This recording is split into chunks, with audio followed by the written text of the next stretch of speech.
Shalom, selamat berjumpa kembali Bapak, Ibu, saudara-saudara sekalian yang dikasihi di dalam Kristus Yesus dalam program Bible Study Online CK7.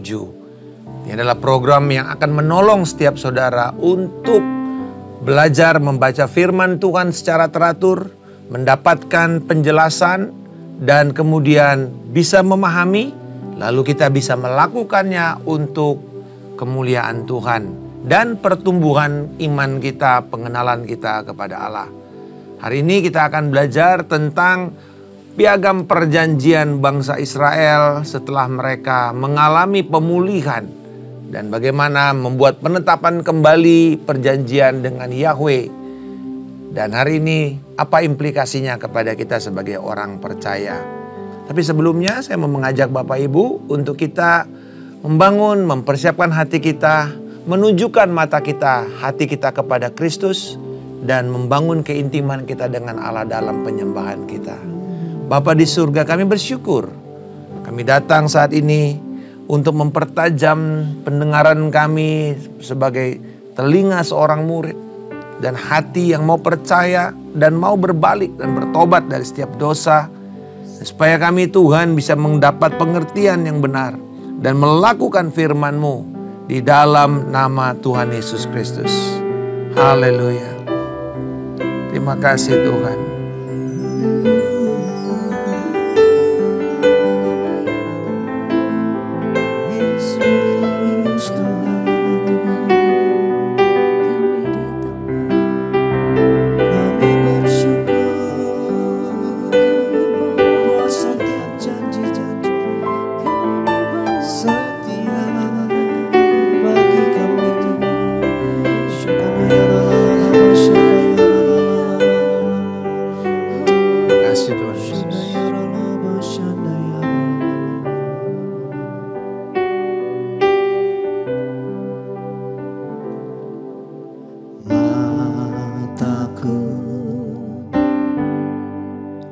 Tertuju padamu, senap hidupku ku serahkan padamu. Bimbing aku masuk rencana-Mu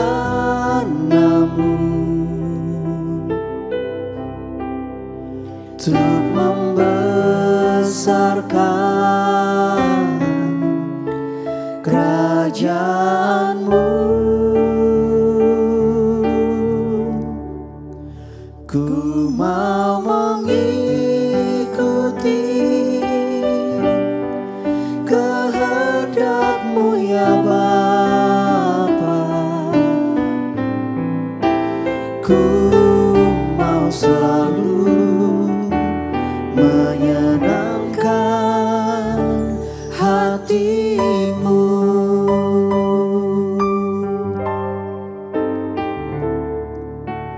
Mataku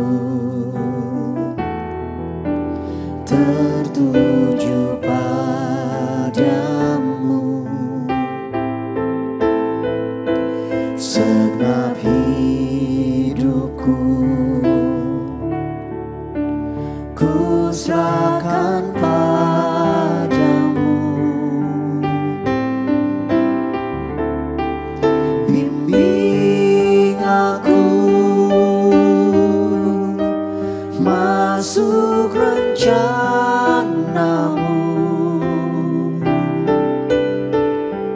untuk membesarkan kerajaan-Mu.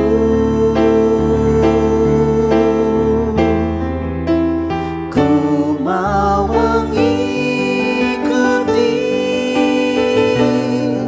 kehendak-Mu ya Bapa.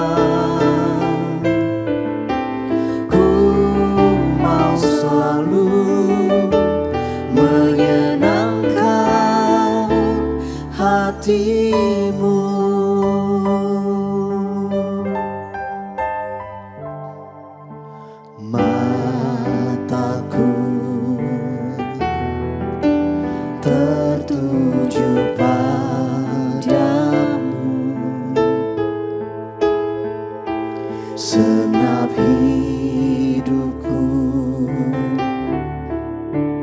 ku serahkan padamu. Bimbing aku masuk rencana-Mu untuk membesarkan kerajaan-Mu.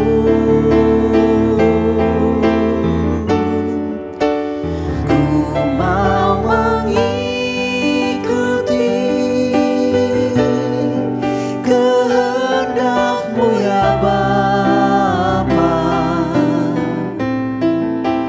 Ku mau selalu menyenangkan hati-Mu. Ku mau mengikuti kehendak-Mu ya Bapa. Ku mau selalu menyenangkan hati-Mu. Ku mau mengikuti kehendak-Mu ya Bapa. Ku mau selalu menyenangkan hati-Mu.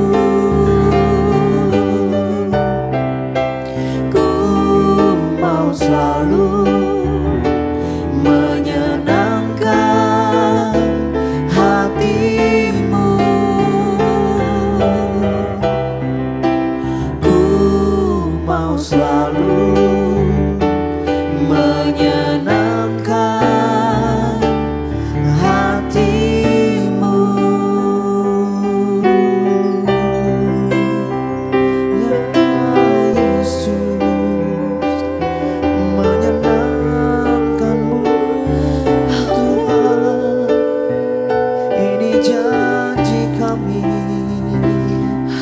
Yesus,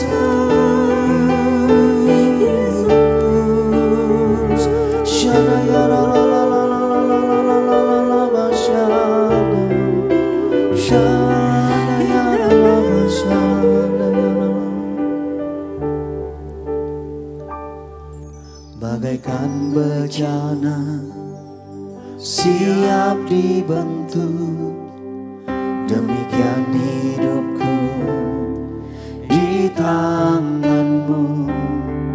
Dengan urapan kuasa Roh-Mu, ku dibaharui selalu.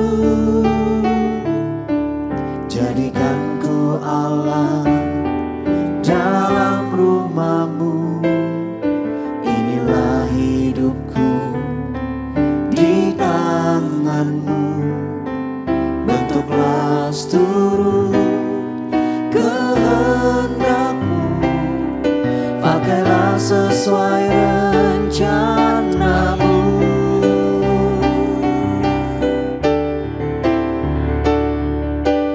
Ku mau seperti-Mu Yesus, disempurnakan selalu dalam setiap jalanku, memuliakan nama-Mu.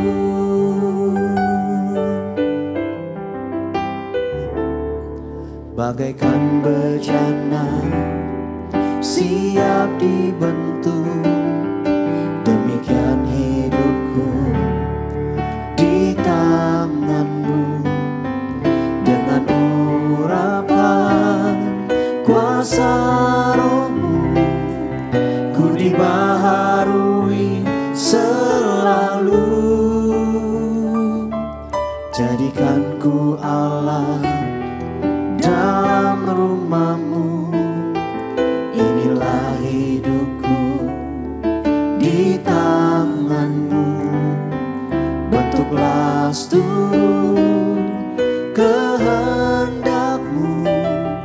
pakailah sesuai rencanamu.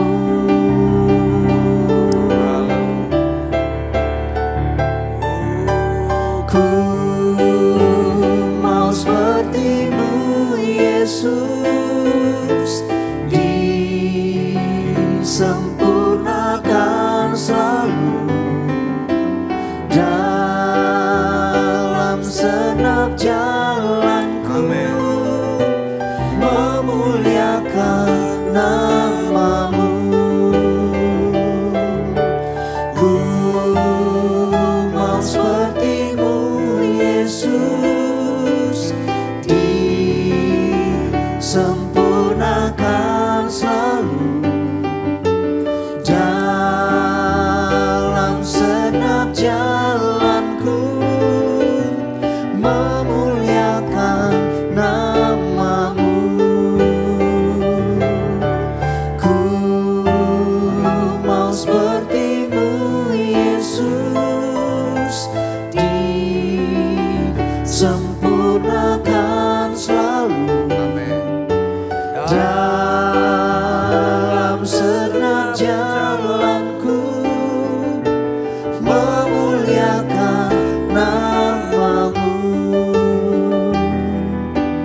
memuliakan nama-Mu, memuliakan nama-Mu. Oh, terpujilah Engkau Bapa. Muliakanlah nama-Mu oleh orang-orang yang telah Engkau tebus, orang-orang yang telah Engkau pulihkan, orang-orang yang membuat perjanjian dengan Engkau di dalam Kristus Yesus. Terima kasih Tuhan, perjanjian kekal yang Kau sediakan kepada kami. Dan kami akan terus memuliakan Engkau. Dan hari ini, biarlah Engkau juga menerangi hati pikiran kami oleh Roh-Mu, untuk kami bisa memahami kebenaran firman-Mu. Di dalam nama Tuhan Yesus Kristus kami mengucap syukur. Haleluya. Amin. Saudara-saudara sekalian, di dalam Tuhan Yesus Kristus, kita bersyukur di dalam belajar dari kitab Nehemia, bahwa Nehemia itu memiliki satu tema yang pasti dan jelas panjang kitab itu, yaitu usaha pemulihan, upaya restorasi, pemulihan. Dan bukan cuma pemulihan bait suci, tembok Yerusalem, tapi juga yang paling penting adalah pemulihan dari standar moral, sikap hati, dan juga kehidupan ibadah mereka. Karena bangsa Israel itu ditandai dengan relasi yang intim dengan Yahweh. Dan itu adalah identitas mereka. Jadi saat ini, setelah di dalam Nehemia pasal yang ke-8, Nehemia membacakan kitab Taurat dan mulailah perayaan Pondok Daun atau Sukot. Itu adalah gambaran perayaan kemenangan. Dan mereka percaya di situ ada pembaharuan. Dan diikuti dengan pasal 9, yaitu tentang khotbah penjelasan dari hukum Taurat. Bangsa Israel pulang dari pembuangan gak pernah membaca Taurat. Jadi oleh Ezra dan Nehemia kerjasama bagaimana mereka bisa mengajarkan kembali. Dan disitulah mulai adanya orang-orang yang memberi eksposisi, penjelasan daripada Taurat itu. Dan ini gambaran yang sebenarnya menjadi gambaran yang lazim kita lihat di dalam ibadah hari Minggu. Ya, seseorang naik ke panggung atau ke mimbar dan berkhotbah dari firman, lalu menjelaskan firman yang dia khotbahkan itu. Eksposisi, itulah sebenarnya cara khotbah yang alkitabiah.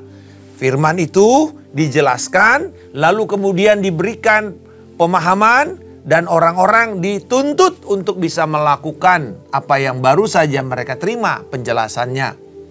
Dan kita melihat setelah mereka menerima firman itu, mereka sungguh merespon.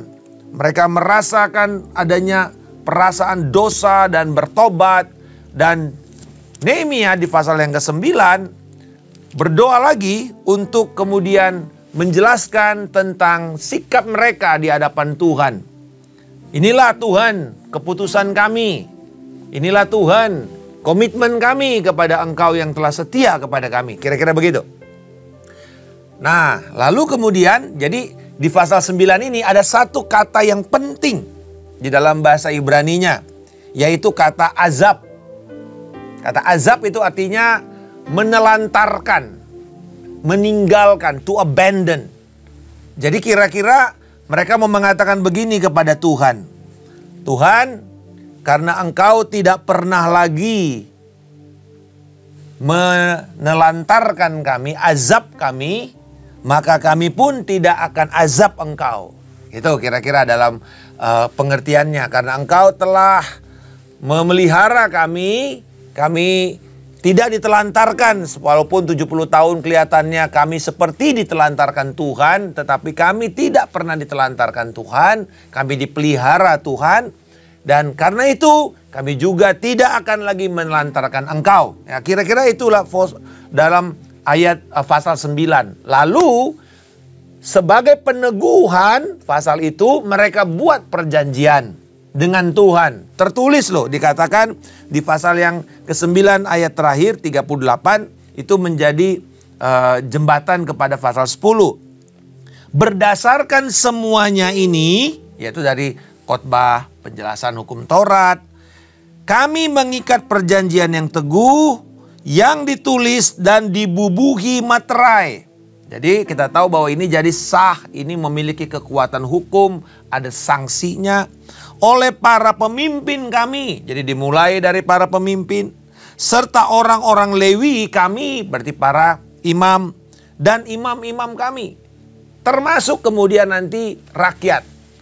Lalu mereka mulai membubuhi tanda tangan itu. Jadi ini mengingatkan kita dan orang Israel, pertama orang Israel yang tanda tangan ini adalah mengingatkan kepada mereka tentang umat Allah di dalam di dalam Ulangan pasal yang ke-27 sampai dengan 30, yaitu pembaharuan perjanjian di Gunung Ebal. Bangsa Israel yang keluar dari tanah Mesir, satu generasi pertama karena ketidaktaatan mereka mati, tetapi ada generasi yang lahir di padang belantara, mereka tidak mengalami Mesir. Itu sebabnya Musa di dalam kitab Ulangan menjelaskan kembali apa yang terjadi. Lalu setelah itu mereka membuat perjanjian di pasal 27 sampai dengan 30. Nanti kalau kami masuk ke dalam tanah Kanaan, kami akan setia dengan firman Tuhan, setia dengan Tuhan. Tetapi apa yang terjadi? Di tanah Kanaan mereka tidak setia. Di tanah perjanjian itu mereka tidak setia. Dan sebagai hasilnya, kisah tentang pemberontakan bangsa Israel terhadap hukum Taurat itu mulai kelihatan. Jadi sebenarnya perjanjian lama itu, kisah bangsa Israel itu cuma satu temanya. Ketaatan bangsa Israel atau ketidaktaatan raja dan bangsa Israel mengakibatkan berkat atau kesengsaraan kepada seluruh bangsa oleh karena sikap mereka yang tidak benar terhadap firman Tuhan, terhadap Taurat. Itu saja, ditutup dengan itu. Ya. Nah, lalu mereka membuat perjanjian. Di dalam perjanjian ini ada hal yang paling penting yang kita mesti tahu, yaitu perjanjian kekudusan. Karena upaya restorasi bukan cuma restorasi fisik, rumah Tuhan, tembok Yerusalem, tapi yang paling penting adalah restorasi moral. Karena kemudian dimulai dengan pernyataan di dalam ayat yang ke-30, yaitu kami tidak akan memberi anak perempuan kami. Kami tidak akan mengambil anak perempuan dari bangsa-bangsa lain. Kami tidak akan membawa barang macam gandum dalam melanggar hukum Sabat. Kami melakukan jual beli di hukum Sabat atau di waktu Sabat yang harusnya kami fokus ke Tuhan. Kami fokus untuk mencari peruntungan kami, keuangan kami, ekonomi kami. Dan juga berbicara yang ketiga tentang bagaimana mereka, sikap mereka terhadap tanah yang mereka kelola dan bagaimana mereka menghargai 7 tahun siklus untuk tanah itu. Dengan iman mereka persembahkan kepada Tuhan, tidak diolah. Lalu kemudian kita tahu 7 kali 7 menghasilkan 49 tahun Yobel. Dikembalikan lagi semua pola kehidupan sesuai dengan firman Tuhan di hukum Taurat. Inilah menjadi tanda komitmen kekudusan mereka. Yaitu komitmen kekudusan adalah bagian dari penyembahan.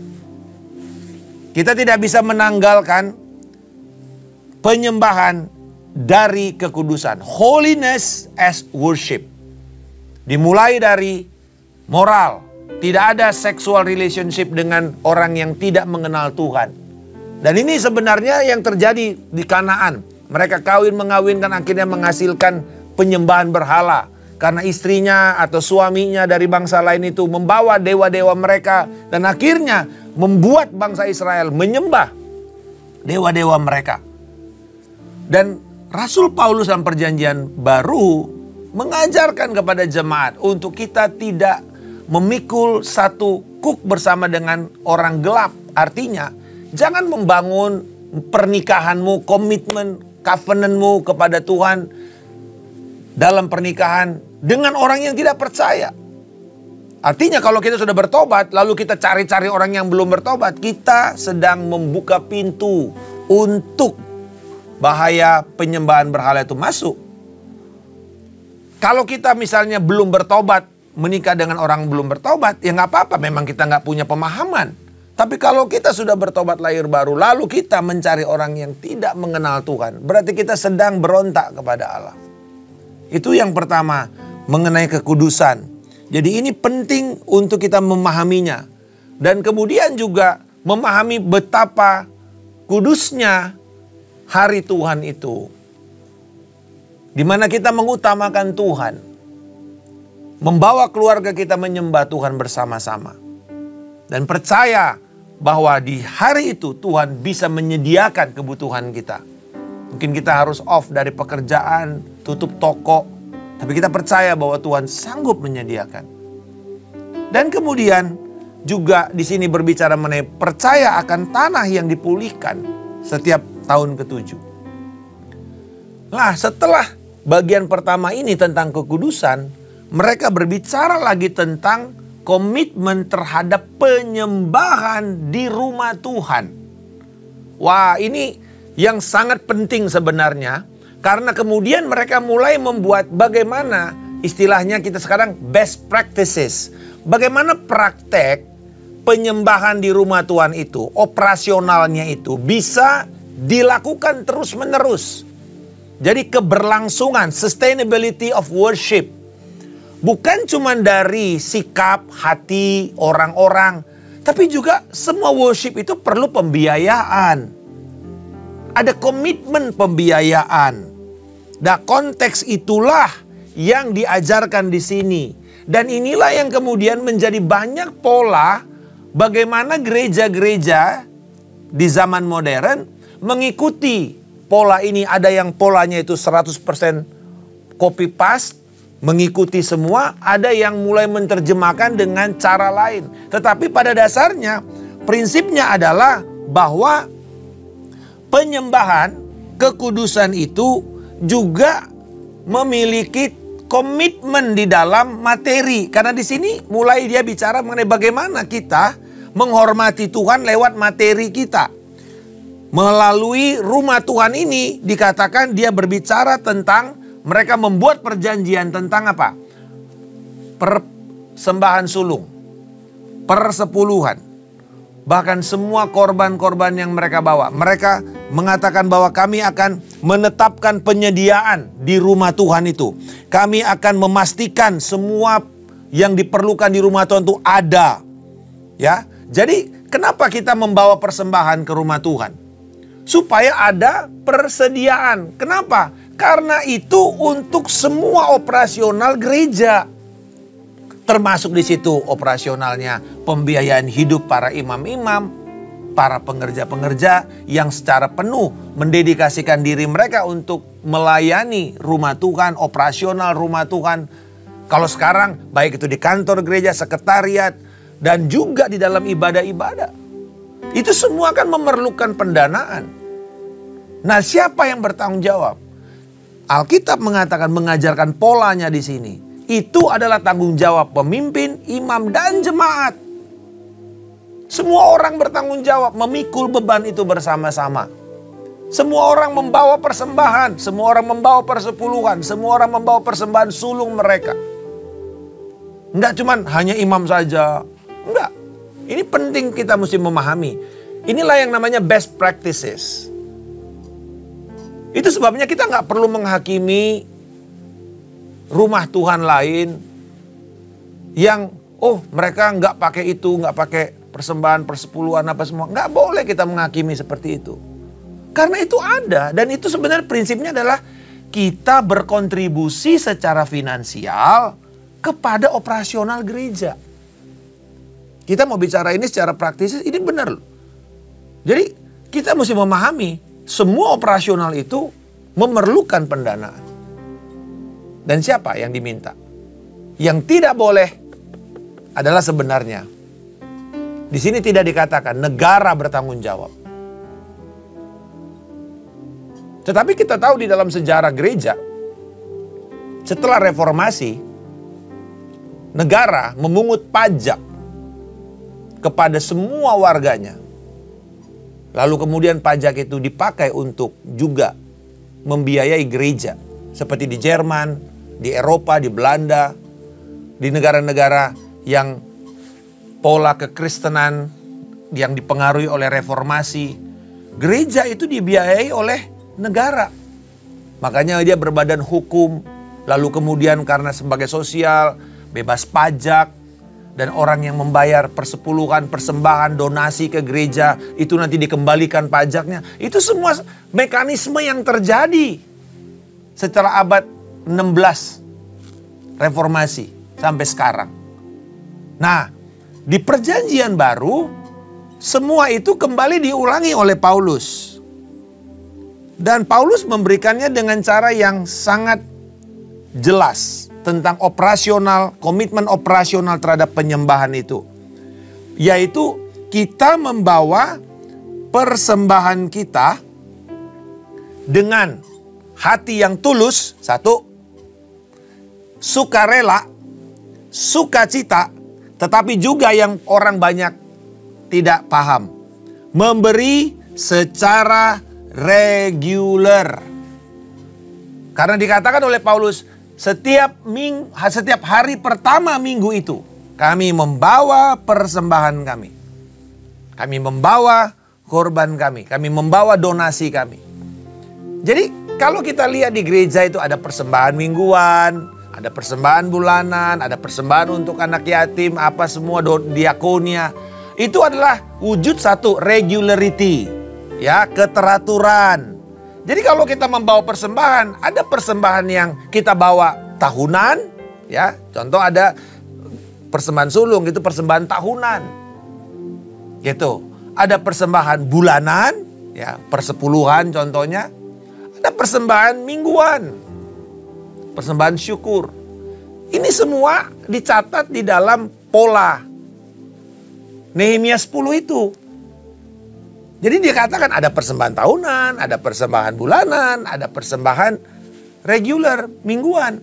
Dan di Paulus mengatakan itu dalam jemaat. Artinya bahwa prinsip regularity, ya itu prinsipnya. Nanti mau ada yang menetapkan persembahan tahunan, bulanan, mingguan. Tetapi yang penting reguler. Kalau kita membawa persembahan kepada Tuhan, bawalah secara teratur.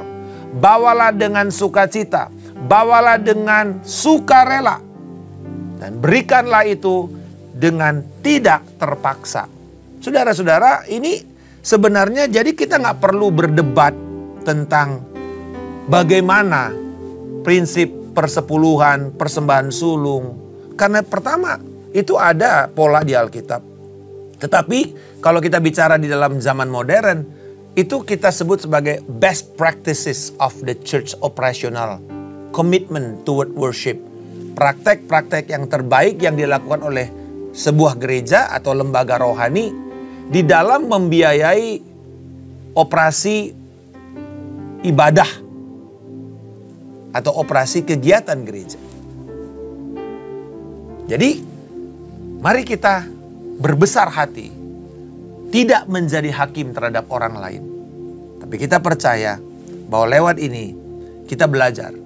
Kalau kita di dalam jemaat yang memberikan pengajaran, oh ini adalah jenis-jenis persembahan yang kita bawa secara reguler, tahunan, bulanan, mingguan, mari kita lakukan itu. Dengan sukacita, sukarela, tanpa paksaan, dan dengan keteraturan. Dan karena itu, bangsa Israel itu mampu melanjutkan operasional rumah Tuhan itu. Tidak ada, setelah itu tidak pernah lagi terbengkalai operasional bait suci. Ya, karena perjanjian lama itu ditutup di Nehemia 13. Itu perjanjian lama ditutup. Setelah itu kan 400 tahun. Dan dalam 400 tahun itu, walaupun ada serangan-serangan dari Yunani, ya, dari Romawi, bait suci itu tidak pernah lagi tutup. Tidak pernah lagi terbengkalai. Nah, ini memperlihatkan bahwa orang Israel itu komitmen dengan piagam Nehemia pasal 10 ini. Sampai bait suci itu dihancurkan, maka mereka terserak, tidak punya lagi rumah bait suci, mereka punya sinagoga. Dan sinagoga operasionalnya sampai sekarang itu adalah operasional yang dibiayai oleh jemaat, imam, dan juga pemimpin. Mereka menerapkan. Semua itu adalah kontribusi gereja, anggota jemaat. Tidak mengandalkan donasi pemerintah. Karena inilah prinsip Alkitab. Kalau ada persembahan dari itu, it's okay, kita bersyukur. Tetapi yang paling penting, bagaimana kerelaan hati jemaat. Sampai sekarang, berlaku baik orang Yahudi, di dalam gereja kita berkembang pemahaman kita tentang operasional commitment toward worship itu. Tapi prinsipnya penyembahan itu perlu dukungan finansial. Nah, ini mungkin pelajaran yang penting untuk kita renungkan. Bagaimana ada tanggung jawab. Di ayat 33 itu semua tanggung jawab kewajiban. Kewajiban itu dipenuhi, ya, dipenuhi oleh jemaat. Dibilang kami berjanji untuk semua roti sajian, kurban sajian tetap, kurban bakaran yang tetap, kurban untuk hari-hari Sabat, bulan-bulan baru, masa raya yang tetap, untuk persembahan-persembahan kudus, untuk kurban-kurban penghapus dosa guna mengadakan pendamaian bagi Israel, serta segala pekerjaan rumah Allah kami. Ini kan semua bicara mengenai apa? Yang tetap. Yang tetap. Artinya apa? Regular. Selalu akan ada kebutuhan reguler daripada rumah Tuhan. Dan dikatakan kami mewajibkan diri. Jadi bukan mewajibkan orang lain. Pertama mewajibkan diri. Dan siapa kami ini? Para pemimpin yang menandatangani, dikatakan ayat 1. Yaitu dari mulai Nehemia. Lalu para imam-imam. Orang Lewi. Semuanya. Dan termasuk umat. Semuanya kami mewajibkan diri. Dikatakan memberi sepertiga sikal setiap tahun untuk ibadah rumah Allah. Ini kan persembahan tahunan. Ya. Jadi, nah tetapi jangan berpikir begini. Bahwa persembahan ini kayak kita bayar biaya tagihan, langganan. Misalnya langganan Netflix. Wah, kalau enggak nanti diputus, nggak bisa nonton. Ya, jadi jangan begitu sikap kita melihat, aduh nanti kalau saya nggak bawa persembahan, nanti Tuhan nggak berkatin saya. Bukan itu, tetapi dengar baik. Regularity. Bawalah itu dengan tekun. Saya ingat ada satu kesaksian saya. Pada waktu itu ada upaya pembangunan rumah Tuhan. Dan semua jemaat didorong, sampai anak-anak kecil. Nah, lalu semua orang membuat janji iman. Berapa yang akan dibawa? Untuk beriman tahun ini kita akan bawa. Lalu saya dan istri saya berdoa dan punya satu jumlah besar sekali. Yang buat kami ini tidak mampu kami lakukan dengan apa yang kami punya. Tetapi pada waktu itu, kami berdoa dan Tuhan memberi hikmat kepada kami. Bahwa kami, jumlah yang besar itu, kami bagi 52. Karena itu berarti setiap minggu. Selain persembahan yang reguler, persembahan syukur, persepuluhan, kami taruh ini sebagai persembahan tetap setiap minggu untuk renovasi rumah Tuhan. Dan kami dorong anak-anak yang kecil-kecil, kalau kamu makan burger 3 kali seminggu, coba yang burger 1 kali itu kamu kurbankan kepada Tuhan, kamu tabung setiap minggu gitu. Dan saudara, ini luar biasa. Kami berdoa, jadi kan bebannya kan jadi gak berat. Jadi jumlah yang besar itu dibagi 52 jadi gak berat. Dan kami beriman setiap minggu. Kadang-kadang hari Jumat, wah Tuhan kok gak ada gitu ya, belum ada gitu. Dan kami berdoa. Dan bisa pada hari itu ada orang bilang, Pak bisa gak pelayanan? Dan PK-nya itu kita tahu dengan jelas itu hanya untuk membiayai apa yang kami imani setiap minggu itu. Dan saya bisa bersaksi, selama 52 minggu itu kami tidak pernah gagal. Bukan karena kekuatan, tapi kami diajar untuk belajar memotong itu jadi kecil-kecil dan kami melangkah dengan iman yang kecil. Tetapi setia setiap minggu. Dan Tuhan menghargai itu. Jadi mari kita belajar prinsip regularity. Komitmennya itu secara reguler, baik itu mingguan, bulanan, tahunan. Mari kita lakukan itu yang penting sebenarnya. Dan tergantung kalau gereja kita menetapkan ada persembahan tahunan, seperti persembahan sulung, persembahan bulanan, persembahan persepuluhan, persembahan syukur, persembahan mingguan. Mari kita lakukan. Karena itu untuk membuat rumah Tuhan tidak terbengkalai. Dan bagaimana dimensi praktis dari memelihara penyembahan lewat dukungan keuangan. Saya percaya hari ini kita akan semakin mendapat pencerahan untuk kita bisa melakukan itu dengan sukacita, sukarela, dengan iman, dan dengan teratur. Tuhan Yesus memberkati. Bapa di surga, kami mengucap syukur. Kami bersyukur bahwa penyembahan itu dimulai dari pengudusan hidup. Dan kami bersyukur Yesus telah menguduskan hidup kami. Kami juga bersyukur bahwa Yesus memberikan kepada kami kemampuan untuk hidup memisahkan diri dari segala kenajisan, segala dosa, segala keterikatan-kerikatan dan perjanjian-perjanjian dengan kuasa kegelapan. Dan tolong kami Tuhan untuk menghormati kudusnya hari Sabat, hari perhentian, hari ibadah kami. Kami juga berdoa untuk kami sebagai anggota jemaat bersikap untuk mendukung pekerjaan rumah Tuhan, pelayanan, operasional gereja lewat persembahan keuangan kami yang teratur setiap minggu, setiap bulan, setiap tahun.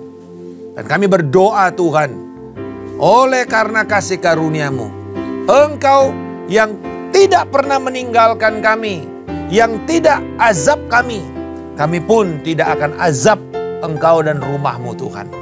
Dan kami percaya Engkau adalah sumber penyediaan kami. Engkau pasti menggenapinya. Di dalam nama Tuhan Yesus Kristus kami telah berdoa dan mengucap syukur. Haleluya. Amin. Terus memberkati. Shalom.